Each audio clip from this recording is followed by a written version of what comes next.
홀란드는 강팀과의 경기에서는 힘을 못 씁니다. 그는 뛰어난 스트라이커지만 소니에 비해 뭔가 부족하다고 느끼고 있습니다. 맨시티와 아스널의 경기가 0대0으로 비긴 후 EPL 레전드 앙리는 홀란드의 플레이에 대해서 손흥민과 비교하며 거친 비판을 했는데요.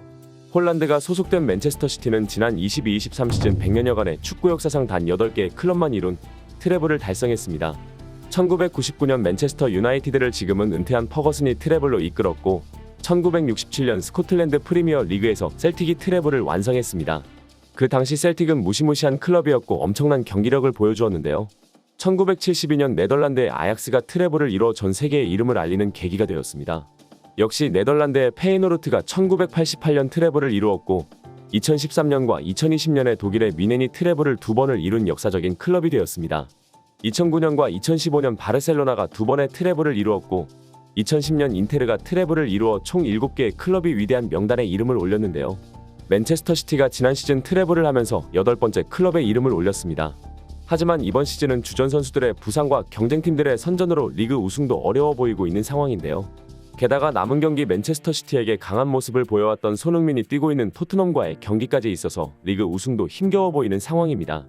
이러한 상황 속에서 맨시티의 주전 공격수 홀란드의 부진까지 겹치면서 더욱 어려워진 상황인데요. EPL 레전드인 앙리는 이런 홀란드의 모습을 보고 지금의 플레이 스타일을 손흥민처럼 바꿔야 한다며 비판의 목소리를 내고 있습니다. 자세한 내용 IMTV에서 알아보도록 하겠습니다. 엘링 홀란드는 현재 리그 19골로 EPL 득점 1위를 달리고 있는 맨체스터 시티의 주전 공격수입니다. 지난 시즌 리그 36골, 챔피언스리그 12골 등 22-23 시즌 동안 52골을 넣으면서 맨시티의 트래블을 이끌었습니다. 그러나 이번 시즌에는 지난 시즌의 압도적인 성적과는 다른 부진한 모습을 보여주고 있는데요. 잉글랜드 프리미어리그 공식 SNS는 10일 22-23 시즌 리그 탑 6개 구단끼리의 맞대결 결과를 분석한 내용을 게시했습니다. 진정한 강자를 가리는 1위부터 6위까지의 맞대결에서 어느 구단이 제일 좋은 성적표를 기록했는지를 확인해 본 것인데요. 전체 결과로만 본다면 맨체스터 시티가 1위로 9경기에서 3승 3무 2패로 승점 13점을 가져왔습니다. 공동 2위가 토트넘과 아스널로 두 북런던 라이벌은 7경기에서 승점 12점을 획득했습니다. 리그 4위인 토트넘이 리그 상위권 팀을 상대로 좋은 모습을 보여주는 통계인데요. 토트넘이 이렇게 강팀과의 성적에서 좋은 결과를 가져올 수 있었던 이유는 바로 손흥민 선수의 활약 덕분입니다.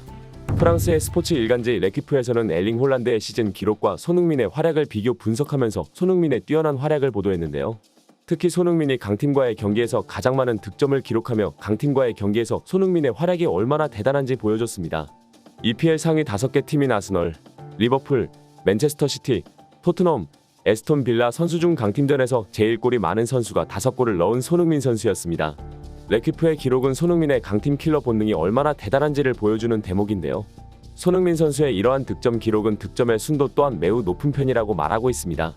시즌 초반 아스날과의 경기에서 첫 번째와 두 번째 동점골 모두 손흥민의 발끝에서 마무리되었습니다. 그리고 7라운드 리버풀과의 경기에서 선제골을 비롯해 14라운드 맨시티전 손흥민은 자신보다 10살이나 어린 제레미 도쿠를 스피드로 따돌린 뒤 페널티 박스 안까지 침투해 강한 오른발 슛으로 상대 골문을 흔들었습니다.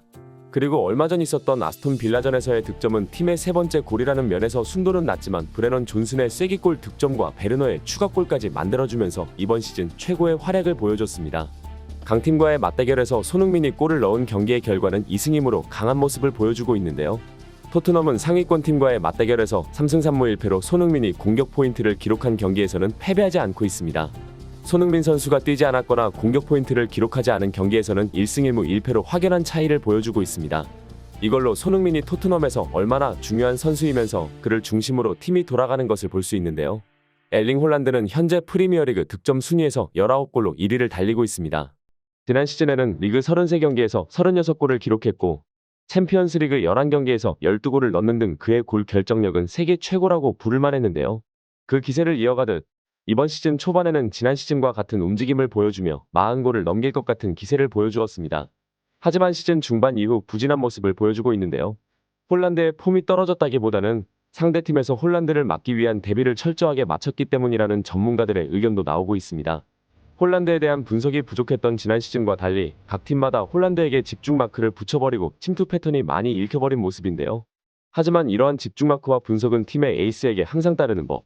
손흥민 선수는 프리미어리그에서 여러 시즌을 거치며 분석당하고 거친 플레이에 몸져 누우며 결국 프리미어리그에서 살아남는 것은 자신이 끊임없이 변화하고 훈련하는 모습을 통해 성장하는 모습을 보여주고 있습니다. 이번 시즌 포스테코글루 감독 체제하에서 원톱으로 출전하면서 자신이 직접 골을 넣는 것은 물론 자신에게 집중된 수비를 이끌어 팀원들에게도 기회를 만들어주는 모습을 보여주고 있습니다. 토트넘의 동료들인 히샬리송, 존슨, 클루셉스키가 시즌 초반 골 결정력에 큰 어려움을 겪었음에도 불구하고 손흥민은 어떤 상황에서도 팀을 포기하지 않고 자신의 활약으로 토트넘을 4위까지 끌고 왔다고 전문가들은 말하고 있는데요. 만약 손흥민 자리에 홀란드가 왔다면 빅찬스 미스 1위인 홀란드의 득점은 절반으로 줄어들었을 것이라는 의견까지 나오고 있습니다. 이러한 상황에서 스카이 스포츠의 패널이 낭리는 홀란드는 손흥민의 플레이를 보고 분석해서 자신의 플레이로 만들어야 한다고 말해 영국 전역에서 큰 화제가 되고 있는데요. 홀란드는 뛰어난 동료들의 도움을 받아 많은 골을 넣었다. 하지만 메시와 같은 선수는 혼자서 해결할 수 있다. EPL에도 메시와는 스타일이 다르지만 혼자서 골을 만들어내는 선수가 있다.